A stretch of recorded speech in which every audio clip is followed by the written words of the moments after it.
औज़ु बिल्लाहि मिनश्शैतानिर्रजीम बिस्मिल्लाहिर्रहमानिर्रहीम। आज हमारा CCNP का जो टॉपिक है वो है AVN। तो AVN पर पढ़ने से पहले मैं आपको ये बता दूं कि ये VRF लाइट का जो कंसेप्ट है ये उसकी कंटिन्यूटी है। तो आप लोगों को चाहिए कि इस लेक्चर को पढ़ने से पहले आपको VRF लाइट की समझ आ जानी चाहिए। तो वो लेक्चर मेरा पढ़ा हुआ है, वो आप देख सकते हैं, फिर उसके बाद आप इस लेक्चर को सही तरीके से समझ सकेंगे, अदरवाइज़ आपको मुश्किल होगी। तो आइए स्टार्ट करते हैं। तो इस स्लाइड को एक्सप्लेन करने से पहले मैं आपको ये टॉपिक डायग्राम के ज़रिए प्रॉपरली एक्सप्लेन करता हूँ। मुझे ज़रा इंक लेने दें। आप देख रहे हैं कि हमारे पास 6 राउटर्स हैं, ठीक है। R1, R2, R3, R4 and R5 and R6, ठीक है। ये हमारे पास क्या हो रहा है कि ये मैं चाहता हूँ कि R1 जो है उसका जो सर्वर है वो R5 है, ठीक है। ये कस्टमर A है मेरे पास फॉर एग्ज़ाम्पल, और ये मेरे पास कस्टमर B है, ठीक है। कस्टमर A सिर्फ अपने सर्वर A को एक्सेस कर सकता हो, ठीक है। कस्टमर B जो है वो सिर्फ और सिर्फ अपने सर्वर को एक्सेस कर सकता हो। कस्टमर A जो है ये अपने सर्वर को एक्सेस कर सकता हो, लेकिन ये इसके अलावा इस सर्वर को एक्सेस ना कर सके, ठीक है। ये तो आपको पता होगा, ये हमने VRF लाइट में पढ़ा है, ठीक है। इसी तरह कस्टमर B जो है वो अपने सर्वर B को एक्सेस कर सके।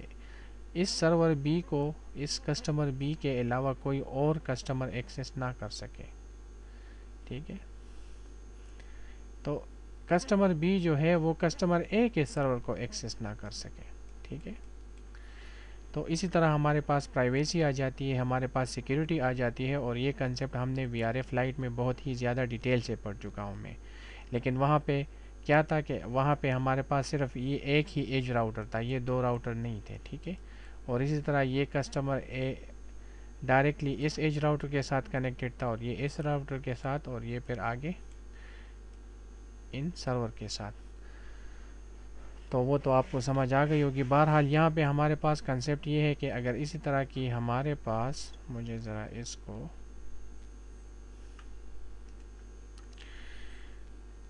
यहाँ पे भी VRF कॉन्फ़िगर हुआ है, और यहाँ पे भी अगर VRF कॉन्फ़िगर हुआ हो, ठीक है। अब मसला ये है कि ये कस्टमर जो है ये अपने सर्वर को सिर्फ ओनली एंड ओनली इस सर्वर को एक्सेस करेगा।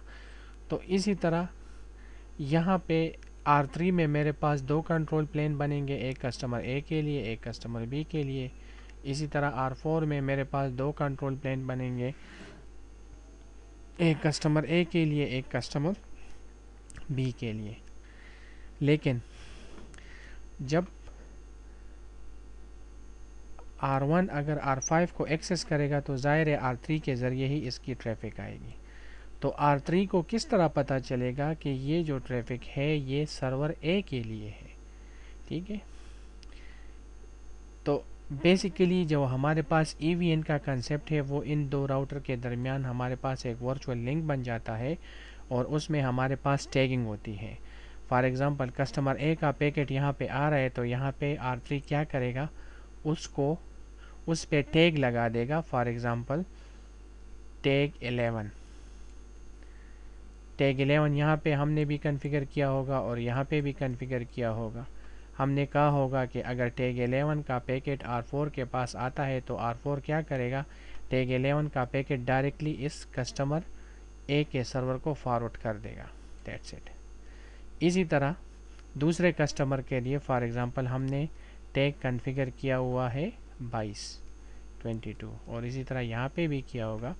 तो अगर कस्टमर B का ट्रैफिक इधर आता है तो ये उसके पैकेट पे 22 का टैग लगा देगा और आगे इसको फॉरवर्ड कर देगा। जब इसके पास 22 के टैग का पैकेट पहुंचेगा तो इसको पता चल जाएगा कि ये बेसिकली जाना चाह रहा है सर्वर बी के तरफ। ये सर्वर बी का ट्रैफिक है। ये इसको सर्वर ए या R5 को आगे फॉरवर्ड नहीं करेगा क्योंकि उसका टैग 11 है और इसका टैग 22 है। ठीक है,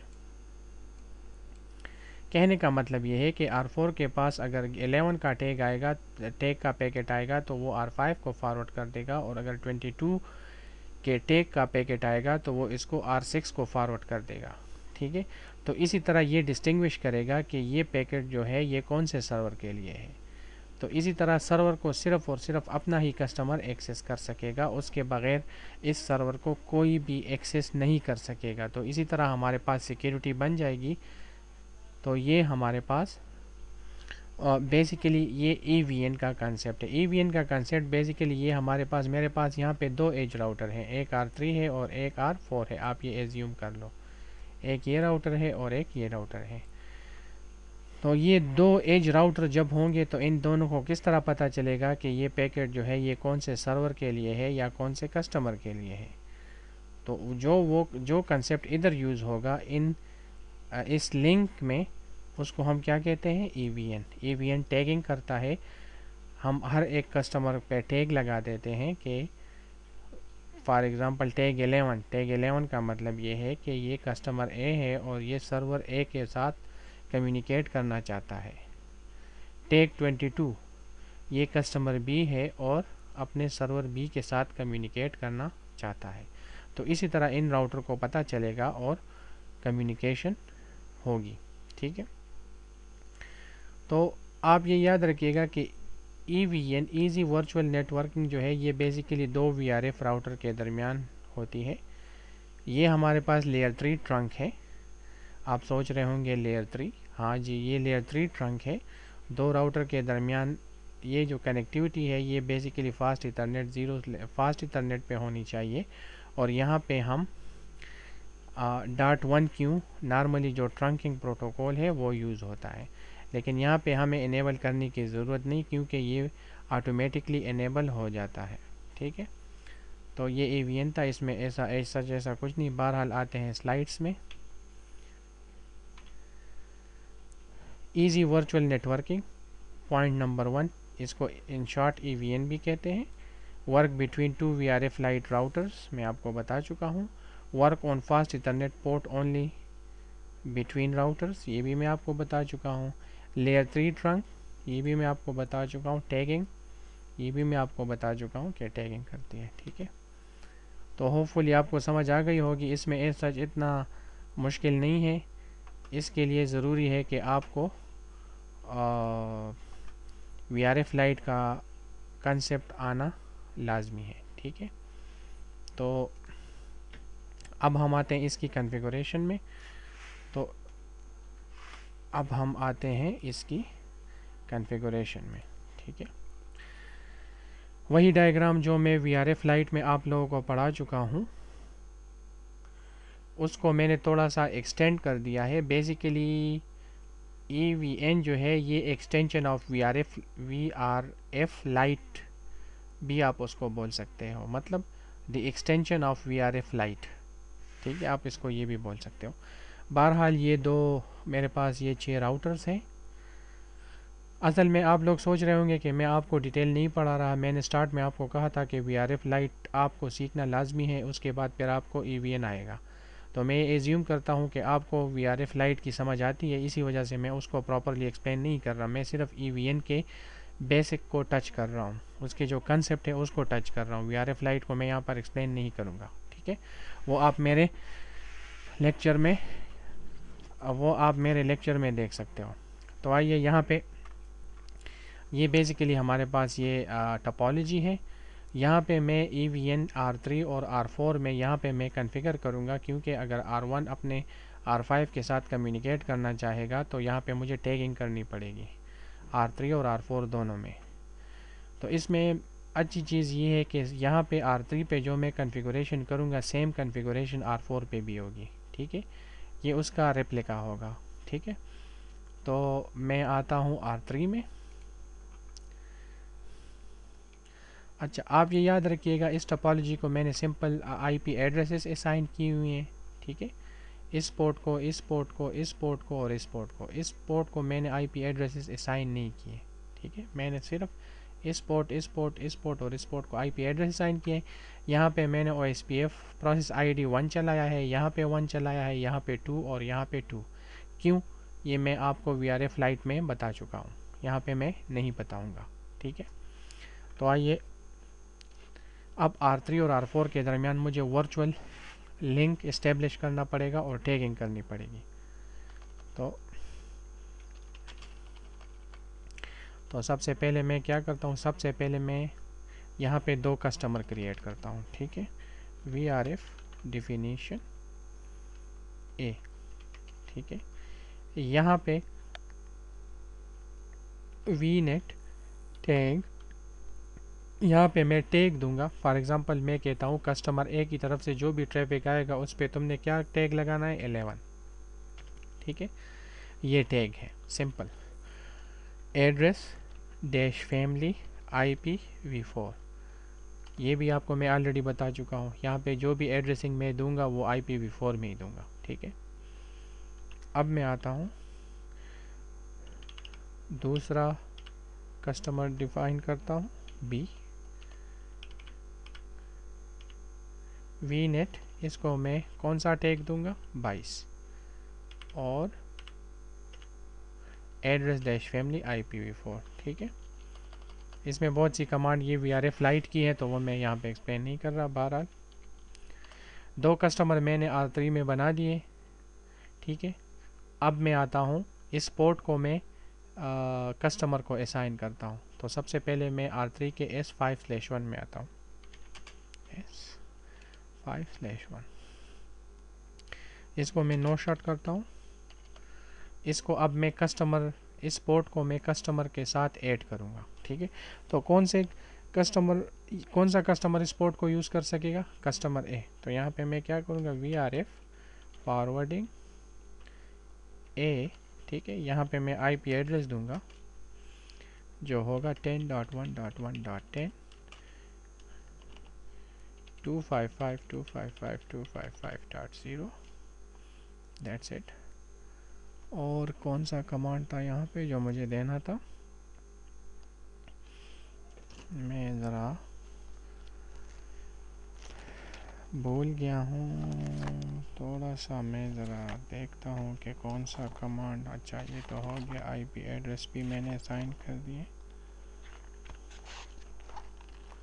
मेरे ख्याल में यहाँ पे मुझे OSPF देना होगा, हाँ ठीक है। तो यहाँ पे मैं दूंगा IP OSPF 1 एरिया 0, ठीक है। ये मैंने दे दिया। आप देख रहे हो OSPF की जो रिलेशन है वो बन चुकी है इस पोर्ट को। अब मैं आता हूँ S5/2 में, int S5/2, यहाँ पे मैं दूंगा VRF forwarding B, no shut. IP address यहाँ पे क्या होगा, यहाँ पे होगा 20.2.2.10 255.255.25 IP OSPF 2 एरिया 0, ठीक है। VRF लाइट में मैं आपको बता चुका हूँ कि OSPF प्रोसेस आईडी डिफरेंट होनी चाहिए, सेम पे ये काम नहीं कर सकता। एरिया अगर सेम हो कोई मसला नहीं, ठीक है। अब मैंने क्या कर दिया, R3 के S5/1 और S5/1 को मैंने कस्टमर A को असाइन कर दिया और S5/2 को मैंने कस्टमर B को असाइन कर दिया, और इन दोनों पे मैंने OSPF चलाया हुआ है, ठीक है।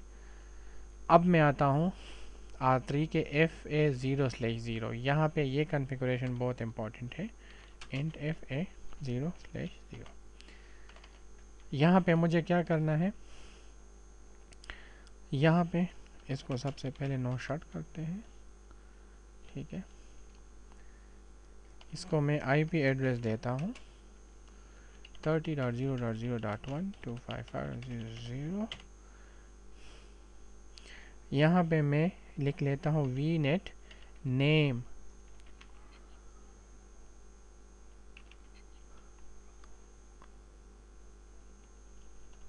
क्यों भाई, एक मिनट, मुझे वी नेट, सॉरी, अच्छा यहाँ पे नेम से पहले मुझे इसको ट्रंक करना है, तो वी नेट ट्रंक, ये ट्रंक हो गया, ठीक है। मैंने इसको बता दिया कि ये ट्रंक पोर्ट है और यहाँ पे अब मुझे कस्टमर को ऐड करना है। वी नेट नेम, दो कस्टमर मुझे यहाँ पे ऐड करने हैं, एक है ए और एक है बी। तो सबसे पहले मैं ए की बात करता हूँ। तो ए पे मैंने कौन सा O S P F I D चलाया हुआ है, I P O S P F 1 area 0, ठीक है, ये मैंने कर दिया। अब मैं आता हूँ बी में, तो यहाँ पे मैं, यहाँ से मैं एग्ज़िट करता हूँ। यहाँ पे मैं लिखूँगा V net name B I P O S P F 2 area 0, that's it. ये दो मैंने कर दिए, ठीक है। अब यहाँ से अगर मैं show I P int brief करता हूँ, तो आप देख रहे हो कि ये एक ही इंटरफेस है, लेकिन उसकी आईपी सेम है। तीन इंटरफेस बन चुके हैं, एक 11 0.0/0, उसकी आईपी भी 1 है, 0.11 की आईपी भी 1 है और 0.22 की आईपी भी 1 है, सेम आईपी है। लेकिन ये बेसिकली इन्होंने क्या कर दिया, ईवीएन ने यहाँ पे दो वर्चुअल इंटरफेसेस बना दिए। 11 पे 11 का टैग जाएगा, डेटा जाएगा, और 22 पे 22 टैग का पैकेट ट्रेवल करेगा, ठीक है। तो ये ऑटोमेटिकली बन चुके हैं, ठीक है। इसको मैंने क्या, इसको मैं सेव कर लेता हूँ, ठीक है। अब सेम कॉन्फ़िगरेशन में आता हूँ R4 में। आप ये याद रखिएगा कि कस्टमर नेम आप दोनों राउटर पे सेम ही रखोगे, सब कमांडें सेम ही रखोगे, सिर्फ आईपी डिफरेंट होगी। तो R4 में सबसे पहले मैं क्या करता हूँ, S5/0 और S5/1, इसको मैं कस्टमर, यहाँ पे मैं कस्टमर बनाऊंगा, फिर इस पोर्ट को असाइन करूँगा और फिर इस पोर्ट की कॉन्फ़िगरेशन करूँगा। तो सबसे पहले मैं आता हूँ इंट S5/0, इसको नो शट, इसको कस्टमर एक को असाइन करना है, सॉरी, इसको यहाँ पे सबसे पहले मुझे कस्टमर बनाना चाहिए था। तो मैं आता हूँ VRF डिफिनीशन ए, ये याद रखिएगा, ये नाम आप सेम दोगे। वहाँ पे मैंने कैपिटल ए बनाया हुआ है, तो यहाँ पे भी कैपिटल ए, नाम सेम होना चाहिए, ये केस सेंसिटिव है, ठीक है, वरना काम नहीं करेगा आपका VRF, काम नहीं करेगा VRF लाइट। अच्छा, इसको मैंने कौन सा टैग दिया था, V net tag 11, address family IP V4, यहाँ से एग्जिट।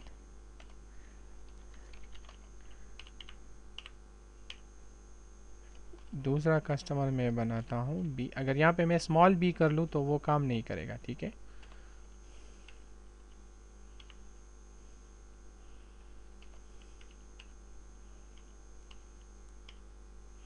वी नेट यहाँ पे 22, यहाँ से आप एग्जिट हो जाए। अब मैं आता हूँ int S5/0, no shut, VRF forwarding A, इसको आप IP दो, IP एड्रेस 20.1.1.10.255.255.255.0, यहाँ पे आप OSPF चलाओ, IP OSPF 1 area sorry area 0, ठीक है, देख रहे हो आप OSPF की। अब मैं आता हूँ इंट S5/1 में, इंट S5/1 में no shut, VRF forwarding B, ठीक है, IP एड्रेस 20.2.2.10.255.255.255.0, ठीक है, और इसके बाद मुझे OSPF IP OSPF two area 0, ठीक है।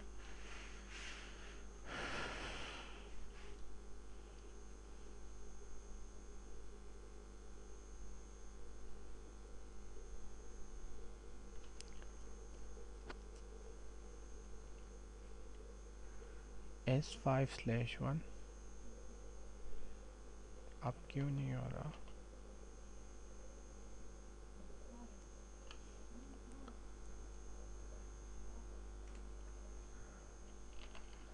शो IP यहाँ पे 2 है तो वहाँ पे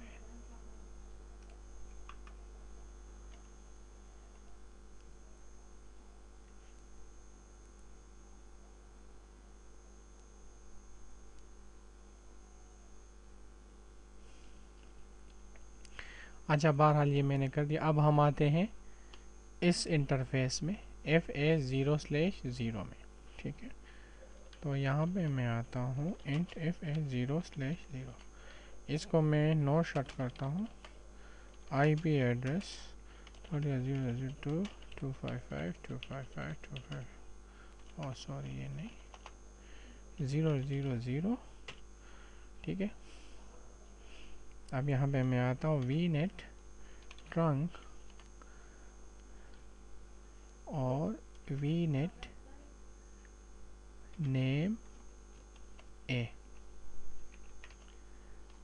IP OSPF 1 एरिया 0, ठीक है।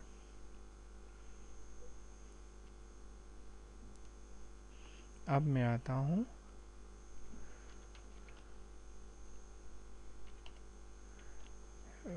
VNet name B IP OSPF two area 0, ठीक है।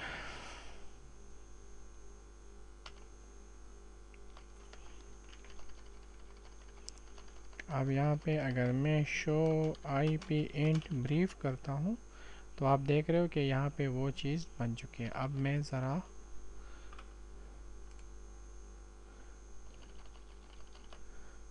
ज़रा 2 से 6 को पिंग करूँ, 2 से पिंग 20.2.2.2, तो आप देख रहे हो पिंग कर रहा है। लेकिन अगर मैं कस्टमर B से कस्टमर A का सर्वर A को पिंग करूँ जो R5 है, वो पिंग नहीं करना चाहिए। 20.1.1.1, तो आप देख रहे हो वो पिंग नहीं कर रहा क्योंकि यहाँ पे AVN मैंने कॉन्फ़िगर किया हुआ है, ठीक है। सिक्योरिटी आ गई है। अब मैं आता हूँ R1 में। R1 से मैं पिंग करता हूँ उसका जो कस्टमर A से कस्टमर A के सर्वर को पिंग करता हूँ 20.1.1.1, तो ये पिंग कर रहा है। लेकिन ये सर्वर B को पिंग कर रहा है कि नहीं, तो आप देख रहे हो ये पिंग नहीं कर रहा, ठीक है, ठीक है। अब इस राउटर को किस तरह पता है कि भाई ये कस्टमर A जो है ये सिर्फ इस सर्वर को एक्सेस करेगा, इसके अलावा ये इस सर्वर को एक्सेस नहीं करेगा। या R4 को किस तरह पता है कि कस्टमर B अपने सर्वर B को एक्सेस करेगा। कस्टमर B अपने सर्वर B के अलावा दूसरे सर्वर को एक्सेस नहीं कर सकता। तो इन दो राउटर के दरमियान, ये बेसिकली एज राउटर है, इन दोनों के दरमियान मैंने AVN कॉन्फ़िगर किया हुआ है। यहाँ पे मैंने टैगिंग कर दी है, ठीक है। यहाँ पे अगर हम शो रन की कमांड चलाएं,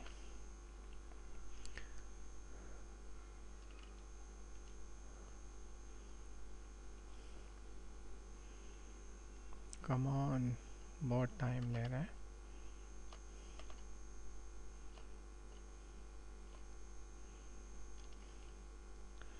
नहीं, यहाँ पे नहीं, सॉरी, R3 में H पे मैं चलाता हूँ ज़रा। शो रन,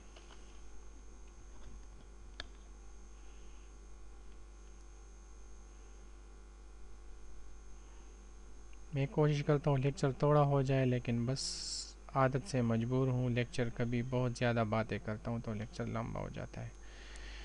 यहाँ पे आप शो रन की कमांड चलाओगे तो आप देख रहे हो कि ये क्या लिखा हुआ है, VRF डेफिनीशन ए, मतलब एक कस्टमर मेरे पास कॉन्फ़िगर है, उसकी टैगिंग क्या होगी 11। बी जो कस्टमर है उसकी टैगिंग क्या होगी 22। इस पे आप ना घबराइए, ये ऑटोमेटिक आता है, ठीक है, इसकी वो कोई मसला नहीं, ठीक है। तो बहरहाल ये था हमारे पास EVN। अगर यहाँ पे मैं R3 में अगर मैं कस्टमर ए का राउटिंग टेबल देखना चाहता हूँ, शो VRF शो IP राउट VRF ए, तो आप देख रहे हो कि ये मुझे सिर्फ ए का, यहाँ पे मुझे मेरे पास 10, 30 और 20.1 की इंफॉर्मेशन है, ठीक है। 20.2 इधर नज़र नहीं आ रहा, ठीक है। तो यहाँ पे R3 में मेरे पास 2 कंट्रोल प्लेन बन चुके हैं और R4 में मेरे पास 2 कंट्रोल प्लेन बन चुका है। इन दोनों के दरमियान जो कम्युनिकेशन होगी वो टैगिंग की होगी। अगर यहाँ से डेटा आता है तो ये उस पैकेट पे टैग 11 लगा देगा। अगर यहाँ से डेटा आता है तो ये उस पे टैग 22 लगा देगा और इसको आगे फॉरवर्ड कर देगा। तो यहाँ पे भी मैंने कॉन्फ़िगर किया हुआ है कि टैग 11 का डेटा जो आएगा वो यहाँ पे भेजना है, टैग 22 का डेटा आएगा तो यहाँ पे भेजना है। तो होपफुली आपको समझ आ गई होगी।